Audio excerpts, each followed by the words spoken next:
Now, back to what happens, what event handlers we run when you execute the progress function.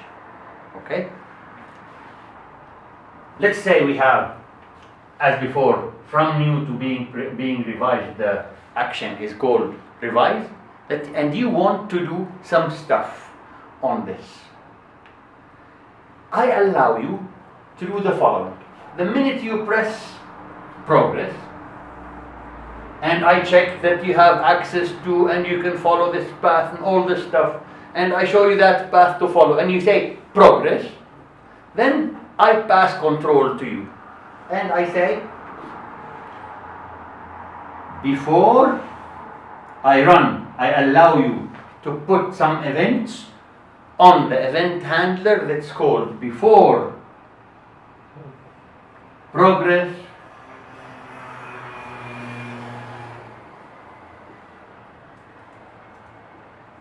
row level. Okay? What do you mean before progress row level? I am progressing a row, right?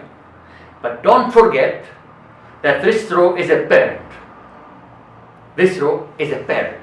So you are progressing this row. So the first thing I do is before progress, I allow you to do some stuff. And once you do the progress and the progress goes ahead, and I do what? After progress, roller. Simple? It's similar to the before add row and after add row, right? But since this is a parent, the parent has children. This parent might be a document, or might be a project, or might be a standard item. Let's say it's a document and has in it object 1 and it has in it object 2 and it has in it object 3. Let's say that object 1 can have only a minimum of 1 row and a maximum of 1 row. Let's say that object 2 can have a minimum of 0 rows and a maximum of 1000 rows. And let's say that object 3 has a minimum of 1 row and a maximum of 2 rows. Right? The first thing that we would like to do is we would like to tell the system, you know what? He's progressing, right? Make sure that you count the rows in the children and make sure that they satisfy the min and max. Okay? So one function that we do on this one is before progress before progress row level, run the function that's called count. Okay? It's called a function called count. What do I do? What does the function count does? It will go to every object in its children and will say, does it satisfy the min max that is found in the config template? If it does satisfy, great. If it doesn't satisfy, it will display an error and will exit. Okay? Why do we need that? We need that to make sure, let's say you're requesting approval from your manager. Your manager is not responsible of you filling everything in that document. If it says that you have to have a minimum of 1 and a maximum of 1, and you didn't put anything in it, the system would not even would not even send the request to the manager. Why? Because it failed a check that you designed. Okay? If you said that here, if you didn't put any record, that's fine, because we said 0 to 1000. Here, if you put 3 records, it will tell you, hey, you put one more. Okay? That's what the count does. But we're still working at this level that is called the object level. But we need some other stuff, something like I need to be able to do this count is a special calculate function that the system knows how to handle it. But if you want to do, let's say here, you are requesting approval to purchase some items. And these are the items, and these items have a value. And you want to be able to calculate the total of these values and put it somewhere here on the document called total value. Okay? So I have a document, I'm requesting approval from my manager, but before I request approval, I put some value inside here. Right? But how many rows here I put? I don't know. Each item can be, I need a PC, I need a camera, I need a desk, I need whatever. Right? Each item has a value. I want the total of that value, the total, to be calculated from here and placed where? Somewhere on the document itself, in some decimal value on the document itself. How do I do that? Now look how I do that. I say, I go to this object. Notice that these things that we did here on this row, on this object, means on this object. Right? We are on this object, the document. Yeah. Before progress row level. But I am progressing the document. This object is inside that document. So I need to be able to do a calculation here when I progress here. Right? So here what I do, I come to this value, to this, and I say before parent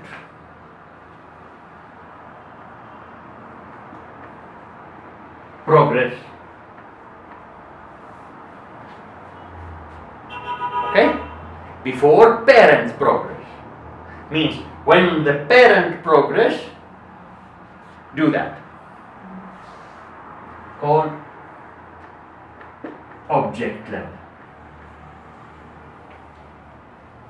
Before parent progress, object level. Let's say you want to add these values in a register. You want to set 0, that you want to reset that register at the beginning. So at the beginning, before progress, before parent progress, object level, you set the register to 0. When you finish calculation, this is after, we're still in this object, right? We're still in this object. Let me remove this and remove this for a while. Okay? After parent progress, object level. Means before I start in this object, I do something, and after I finish all the rows in this object, I do something. Right? But you tell me, okay, you put it a 0 here, and you take that value and you place it here. Okay, but how do I get that value? How many rows do I have inside? I don't know how many rows I have inside. There might be 0 or 1,000. up to 1,000. Any number. So I need something to allow me to calculate on every single row inside this object. Let me remove the 0, 1,000 here, and I place something called on parent progress row level. So on every row, on parent progress row level, get that value from here and accumulate it all over the register. If there is none, none will be accumulated. If there is 1 or 2 or 3, one or the first one, the second one, and the third one will be accumulated. So, if we're going to put some numbers here, what do we say? The first thing that get executed after you select progress and you select the path that you want is this 1. Let's say that the object, the document that the parent that we're progressing has only one object in it, just to make it simple. What gets next calculated? This. Then, let's say there is only one row in here. What gets calculated? 3. Once we're done, what gets calculated? 4. Once we're finished, what gets calculated? 5. You see the sequence? This, then this, then this, then this. Now, let's make, we said we want this because how many? It's more than 1. So I'm gonna do n next to it. Why? Because I might have n rows. Not 0 rows means executed 0 times. 10 rows means executed 10 times. But at the object level and before and after, it's not executed except once per object level, right? Even if the object is empty. Even if the object is empty. Because sometimes, if the object is empty, in certain cases we would like to generate that object. Okay? So, if this area, if we have n objects inside that parent, the whole thing is executed how many times? N times. For each object is executed once. So if we have 2 objects, it will execute this. What do we decide? Which one is first? The sequence of the objects that you created in the template. If you put this template, this object before that object, allora this object is calculated before the other object. Great. I'm done. There's one more thing we need to do. How do we tell the system to execute this? Even if we placed all this stuff here, if you don't tell it to execute, the system wouldn't execute it. Remember when we did the min and max?